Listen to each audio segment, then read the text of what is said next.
Kita awali dengan informasi pertama.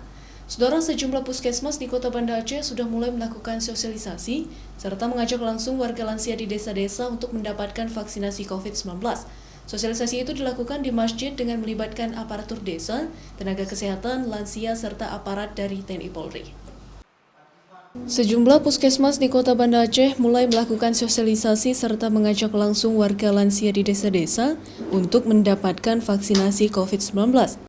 Sosialisasi ini dilakukan sejak Senin 8 Juni hingga 10 Juni mendatang dan dilakukan di masjid dengan melibatkan aparatur desa, lansia, tenaga kesehatan, pemerintah Kota Banda Aceh, dan juga TNI Polri.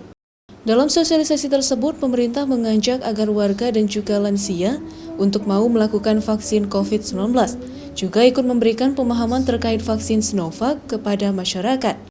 Saifuddin Malik, Kepala Bidang Kesehatan Masyarakat Dinas Kesehatan Kota Banda Aceh menyebutkan, masih ada keraguan di tengah-tengah masyarakat saat ini yang menyebabkan terhambatnya vaksinasi COVID-19 di Kota Banda Aceh, serta kurangnya dukungan keluarga terhadap lansia, sehingga perlu adanya sosialisasi langsung ke desa-desa.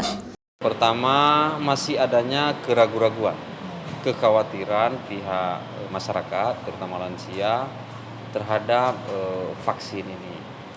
Yang kedua, belum mendapat dukungan penuh dari tokoh-tokoh masyarakat, ya, terutama keluarga inti dari lansia ini untuk mendukung lansia itu ikut program vaksin. Banyaknya informasi-informasi hoax melalui media sosial yang menyebabkan mispersepsi, membuat masyarakat yang membaca media itu menjadi sungkan, menjadi khawatir, ragu-ragu terhadap program vaksinasi ini. Dilakukannya sosialisasi terkait vaksin COVID-19 ini lantaran banyaknya isu miring terkait informasi vaksin Sinovac di Aceh, sehingga masih banyak masyarakat yang enggan mendapatkan vaksin COVID-19. Syahril, Kompas TV, Banda Aceh.